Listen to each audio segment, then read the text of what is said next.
Hey everyone, this is Sakshi and welcome back to my channel. So इस video में हम लोग इंटीग्रल कैलकुलस के कुछ क्वेश्चंस देखेंगे। यहाँ पर मैंने 20 क्वेश्चंस लिए हैं, ठीक है।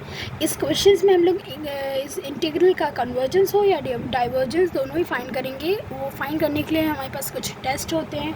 टोटल 6 टेस्ट होते हैं। Comparison test, mu test, P test, absolute value test and Dirichlet's test और एक होता है एबल्स टेस्ट। ये सारे टेस्ट हम लोग अप्लाई करेंगे इसमें और पता करेंगे कौन कौन सा इसमें कन्वर्जेंस है या कौन कौन सा डाइवर्जेंस है। तो जो फर्स्ट वाला है उसमें हम लोग देख रहे हैं कि रूट एक्स की वैल्यू दी हुई है dx अपॉन रूट एक्स। अब हम लोग रूट एक्स को ऊपर ले जाएंगे तो ये माइनस का रूट एक्स हो जाएगा, मतलब -1/2। अब इंटीग्रल में क्या होता है, 1 ऐड होता है ऊपर नीचे, तो माइनस रूट एक्स प्लस 1 और नीचे -1/2 प्लस 1, मतलब ऊपर भी -1/2 प्लस 1, नीचे भी -1/2 प्लस 1। ये हमारा हो जाएगा x⁴ 1/2 और यहाँ पर 2, ठीक है। मैं सॉल्व नहीं करके दिखा रही हूँ क्योंकि 20 क्वेश्चन हैं, इन्हें सॉल्व करते करते ज़्यादा टाइम हो जाएगा, तो जो इजी क्वेश्चन है वो ओरली बता दे रही हूँ। तो 2x⁴ 1/2 हो जाएगा। उसमें हम लोग एक बार इन्फिनिटी रखेंगे तो इन्फिनिटी आएगा और दूसरी बार रखेंगे माइनस यहाँ पर 1 रखेंगे तो हमारा हो जाएगा इन्फिनिटी -1। तो इन्फिनिटी -1 में इन्फिनिटी को साइड में रखते हैं, -1 आएगा। जो -1 वैल्यू है 0 से छोटी है, that means the integral is divergent. 0 से छोटी मतलब डाइवर्जेंट है। ऐसे दूसरे क्वेश्चन में e⁴x का इंटीग्रेशन हो या डिफ्रेंशिएशन दोनों ही सेम होता है।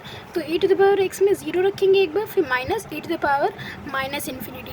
तो 0 रखने पे e⁻0 हो जाएगा 1 और इन्फिनिटी रखेंगे तो e⁻ इन्फिनिटी, तो ये अपॉन में आ जाएगा 1/e⁻ इन्फिनिटी। और हमारा 1/e⁻ इन्फिनिटी होता है 1/∞ के इक्वल, और हमारा 1/∞ होता है 0 के इक्वल, तो 1 - 0 हो जाएगा।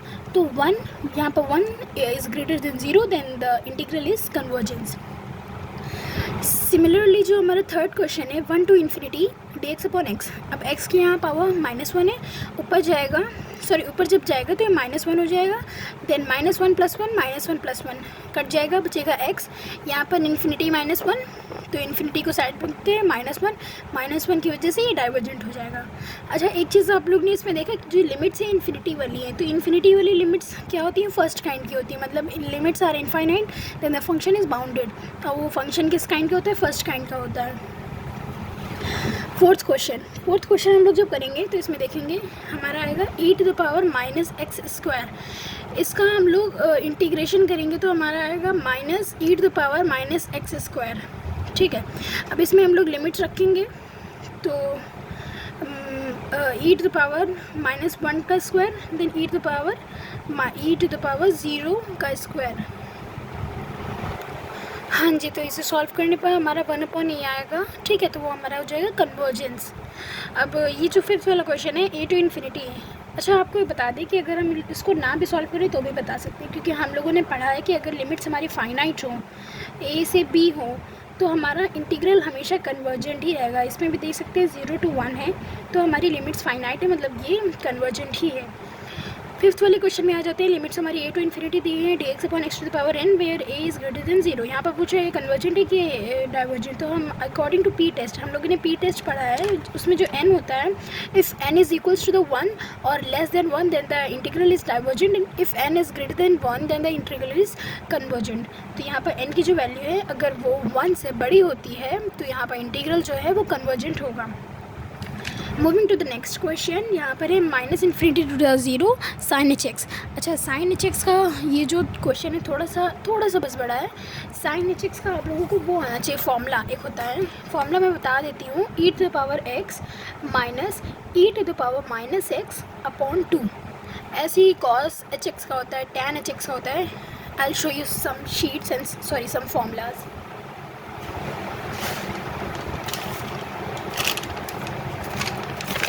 थोड़ा सा पुराना है ये देखिए, ये कॉम्प्लेक्स रिलेशन है, बट यहाँ पर मान लीजिए ये x ही है, तो e⁻−θ जो आई थीटा जो लिखा है वो हमारा x ही है। तो साइन थीटा, यहाँ पर थीटा की फॉर्म में इसलिए थीटा लिखा है, तो साइन थीटा जो हमारा होगा वो e⁻θ - e⁻θ अपॉन 2 के इक्वल होगा। कॉस थीटा जो होगा हमारा e⁻θ प्लस, यहाँ पर प्लस होगा e⁻−θ अपॉन 2। ऐसी tan आप लोग देख लीजिए, स्क्रीनशॉट ले लीजिए, एक एक करके बोलूँगी तो मैं भी थक जाऊँगी, ठीक है। तो चलिए इसी के थ्रू मैं बता भी देती हूँ। तो ये साइन थीटा को हम लोग इस फॉर्म में लिखेंगे, तो e to the power theta minus e to the power minus theta upon 2। अब e to the power theta upon 2 एक साइड सेपरेट करेंगे और e to the power minus theta upon 2 एक साइड सेपरेट करेंगे। अब उसमें हम लोग लिमिट्स रखेंगे, मतलब इंटीग्रल तो उसका वही होता है ना। यहाँ पर इंटीग्रल में थोड़ी चेंज आएगी क्योंकि यहाँ माइनस थीटा है तो नीचे माइनस आ जाएगा, क्योंकि हम लोग ने पढ़ा है कि एक्स के साथ जो कोफिशिएंट में होता है वो इंटीग्रेशन में नीचे आ जाता है अपॉन में। सॉल्व करेंगे हम लोगों, तो यहाँ पर लिमिट्स हमारी दी गई हैं माइनस इन्फिनिटी से 0। तो पहले 0 रखेंगे, फिर माइनस इन्फिनिटी। इसको हम लोग सॉल्व करने के बाद मैं आपको इसका सॉल्यूशन दिखा देती हूँ, क्योंकि अभी मेरे पास इतना टाइम नहीं कि मैं इसको समझा पाऊँ। सॉरी टू से गाइस, लेकिन इसका सॉल्यूशन जो है हमसे मिस हो गया है, कहीं खो गया है, मैंने पता नहीं कहाँ पर लिखा था। कोई बात नहीं, अगर आपको ना समझ में आए तो यू कैन आस्क, मैं इसका पूरा रिटर्न सॉल्यूशन दे दूँगी। अच्छा चलिए मैं आपको सॉल्व भी करा देती हूँ। थोड़ा सा वीडियो स्टॉप कर दिया था क्योंकि मैं इसको सॉल्व कर रही थी। तो e to the power x minus e to the power minus 6 upon 2, इसको हम लोग ऐसे सेपरेट करेंगे। ये ऐसे किया मैंने, इसको ब्रैकेट ओपन कर लिया है। अब इसमें हम लोग वैल्यू रखेंगे 0 से इन्फिनिटी तक की, तो 0 रखेंगे, फिर माइनस करेंगे, फिर इन्फिनिटी रखेंगे। अब हम लोग ये स्टेप कर रहे हैं। तो 1/2 1 अपॉन इन्फिनिटी होता है, 1 upon e to the power infinity होता है 1 अपॉन इन्फिनिटी, और 1 अपॉन इन्फिनिटी होता है 0। तो यहाँ पर 1 ही बचेगा, -1/2, यहाँ -1, यहाँ प्लस 0 हो जाएगा ये भी। तो 1/2, ये माइनस माइनस प्लस हो जाएगा, तो 2 एंड 2 ऐसा हम लोग कॉमन लेते हैं तो ऊपर भी आ जाएगा 2, मतलब 1। मतलब ये हमारा कन्वर्जेंस है। अब आते हैं हम लोग cos x dx में। cos x dx मतलब इसका इंटीग्रेशन होगा तो आएगा हमारा sin x dx। sin x dx में हम लोग इन्फिनिटी माइनस 0 रखेंगे, तो sin इन्फिनिटी माइनस sin 0, ठीक है। तो sin इन्फिनिटी होता है हमारा, इन्फिनिटी होती है और हमारे sin 0 की वैल्यू 0 होती है। तो यहाँ पर हम लोग का बनेगा sin इन्फिनिटी माइनस sin 0। तो sin इन्फिनिटी माइनस sin 0 तो 0 ही हो जाएगा। तो यहाँ पर जो sin x की वैल्यू है वो लाई कर रही है -1 to 1 के बीच में। तो यहाँ पर वैल्यू जो हम लोग की किसी पर्टिकुलर डिजिट्स के बीच में जब लाई करती है तो हम लोग कहते हैं कि वो जो इंटीग्रल है वो ना तो कन्वर्जेंस है ना ही डाइवर्जेंस है, वो हमारा इंटीग्रल कहलाता है ऑसिलेटरी इंटीग्रल, ठीक है। तो हमारा जो cos x dx है वो हमारा ऑसिलेटरी हो जाएगा, ऑसिलेटरी इंटीग्रल। यहाँ पर आते हैं क्वेश्चन नंबर हमारा 8th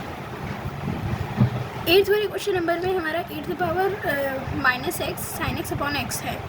तो इसको हम लोग ऐसे लिख सकते हैं कि e to the power -x एक जगह और sin x अपॉन में x।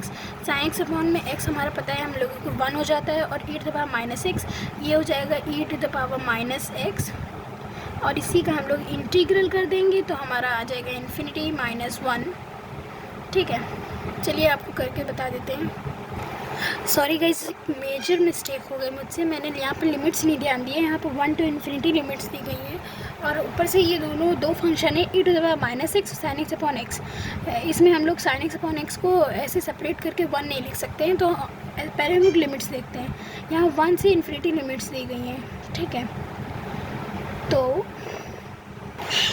तो ये जो हमारा इंटीग्रल है वो हमारा फर्स्ट काइंड का है, क्योंकि यहाँ पर लिमिट्स इन्फिनिटी है। अच्छा, हम लोगों के पास जब ऐसा इंटीग्रल होता है तो हम लोग उसको सेपरेट करके लिखते हैं। जैसे कि हमारा जो fx यहाँ पर है वो तो हम पूरा ही लिख लेंगे e to the power -x sin x upon x। यहाँ पर हम लोग gx भी लिखते हैं। जो gx होता है हम लोगों का वो इसी में से, इस fx में से ही हम लोग कुछ निकालते हैं। लाइक हम लोग यहाँ पर लेते हैं gx हमारा e to the power -x। अब इस e to the power -x का हम लोग इंटीग्रेशन करेंगे 1 से infinity e to the power -x, तो यहाँ पर आ जाएगा -e to the power -x 1 to infinity.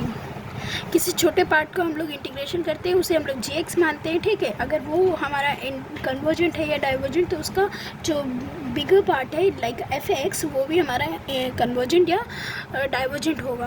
तो हम लोग रख के देखते हैं e to the power -infinity minus e to the power -1, ये हो जाएगा 1 upon e to the power infinity, ये माइनस प्लस हो जाएगा 1 अपॉन e।